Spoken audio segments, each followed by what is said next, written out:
Welcome to my presentation on Autonomy Illusion. Autonomy Illusion is the sense of control over one's learning in an experiential virtual learning environment.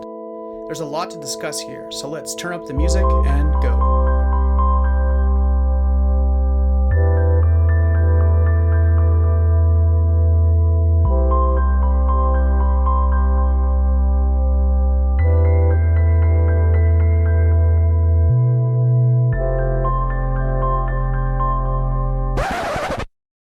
But before we get started, let's do a quick recap of how I got here. Hi, I'm Michael McKay, and Autonomy Illusion is a phenomenon that I first observed in my thesis. My thesis was focused on presence and virtual reality in the context of learning. My goal was to extract the lived experiences of grade 9 students as they explored a one-to-one recreation of the local solar system. Autonomy Illusion wasn't something that I expected. It arose from the data. Each participant cited a profound sense of pedagogical freedom as they explored their virtual space. To better understand autonomy illusion, let's first look at a traditional methodological approach to teaching in the classroom.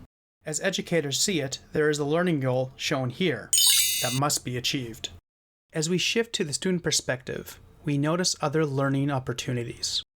Yet as educators, we can find this distracting. So we introduce delimiting factors like classroom management strategies that limit the scope of learning. This approach is meant to assure success in as many individuals as possible. Yet when we look at this from afar, we see how rigid and sterile this approach can be. Let's try that again through the lens of experiential virtual learning.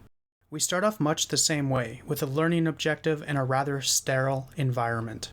However, rather than creating delimiting classroom management strategies to constrain and scope the learning, we manipulate the virtual environment by creating contextual interactions that engage the learner in the learning objective. The environment becomes the means of learning, creating a more naturalistic scoping and delimiting process by carefully designing the virtual environment. It is in this environment, like the clip you're seeing here of a participant exploring Jupiter, that autonomy illusion thrives. As an educator, I'm comfortable letting learners explore this environment because the environment itself is intentionally designed to create learning.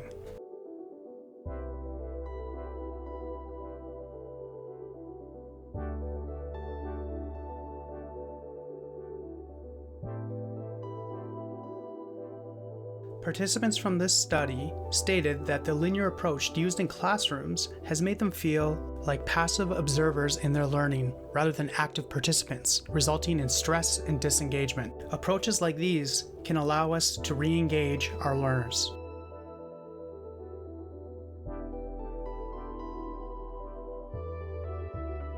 What is interesting is this sense of autonomy is both real and illusionary.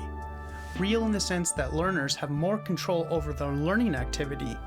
However, this freedom is also an illusion, is the environment that is manipulated and created by the educator limits the scopes of interaction, resulting in something like a symbiotic dichotomy.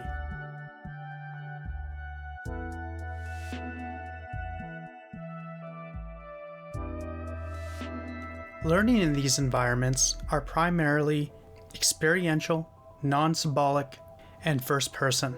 This is in stark contrast with traditional learning environments where symbolic knowledge, like language, is king. Thus, asking learners to translate their experiential learning to something that can be universally understood, like language, may not be possible because you're asking them to describe the qualia of an experience.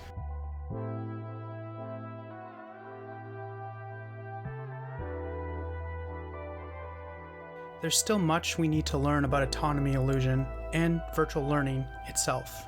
Thus, I recommend you read my paper on autonomy illusion, which goes into a little more detail in here, or reach out to me on Twitter, which should be on the screen and in the video description below.